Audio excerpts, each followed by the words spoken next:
নিচের চারটা অপশনে চারটা শব্দ ছিল, নিচের কোন অপশনটি নাউন, নিচের কোন শব্দটি অ্যাডজেক্টিভ। এখন এই যে প্রশ্ন, এই প্রশ্নটার সমাধান হিসেবে আমাদের কাছে সব সময়ে আমরা জেনে আসছি মুখস্থ করা লাগবে বিলিভ, বিলিভেবল, বিলিভেবলি, বিলিভ শব্দগুলো, অর্থাৎ ডু, ডিড, ডান যেভাবে মুখস্থ করছি এই শব্দগুলোকেও মুখস্থ করা লাগবে, মুখস্থ করতে হবে। এই টাইপের জায়গার মধ্যে আমরা সীমাবদ্ধ ছিলাম।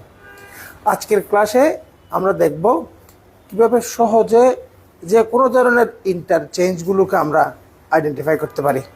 একটা মানুষের বেসিক জায়গা যেমন দরকারি, আবার পরীক্ষার নাম্বারের জায়গাও দরকারি, সব দিকে কম্বিনেশন আছে এমন আলোচনার জায়গা আজকে। রিটেনে আসে কিভাবে? এভাবে মনে করেন, এভাবে একটা ঘর দিল, বলল এখানে নাউন, এখানে ভার্ব, এখানে অ্যাডজেক্টিভ, এখানে হচ্ছে অ্যাডভার্ব।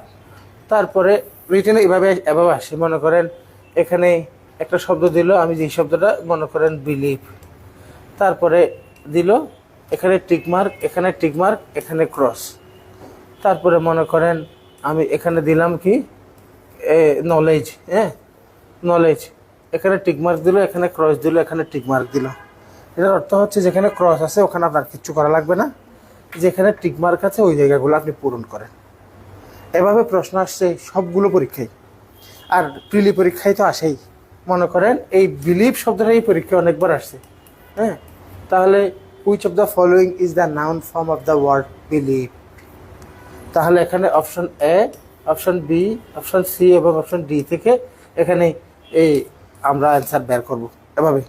তো এই জিনিসটার জন্য আমার এখানে আমরা জিনিসগুলো কীভাবে বের করব, কি কোনো একটা কৌশল আছে কি না আমি চেষ্টা করেছি মানে একটু সহজ জায়গায় নিয়ে আসার জন্য। আপনারাও লিখে নেবেন সবগুলো বিষয়। লিখতে লিখতে যদি না লিখেন, যদি আমার কথা শুনতে থাকেন হয়তো ভালো লাগবে, কিন্তু পরে কোনো কাজে আসবে না। আর আমি যদি এটাকে পাওয়ার পয়েন্ট স্লাইড বানিয়ে এনে এটা এরকম টিক মার্ক দিই, ভুলে যাবেন। ক্লাস হয়তো কম সময়ের মধ্যে শেষ হবে, কিন্তু যদি আমি শব্দগুলো লিখে আঁকাই দীর্ঘদিন মনে থাকবে। এখান থেকে সবগুলো থেকে কিছু অংশ হলেও মনে থাকবে, কাজে আসবে।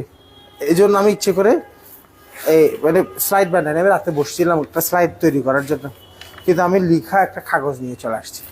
মানে আমার উদ্দেশ্য হচ্ছে আপনি যেন আমার সাথে হাতে লিখেন, বুঝতে পারছি? এখন ইন্টারচেঞ্জ অফ পার্টস অফ স্পিচের ক্ষেত্রে আমাদেরকে প্রথমে একটা জিনিস জানতে হবে, শব্দ আমাদেরকে ইন্টারচেঞ্জ করতে হবে। আমার কাজটাই হচ্ছে একটা শব্দ, এই শব্দের ভার্ব কী হবে?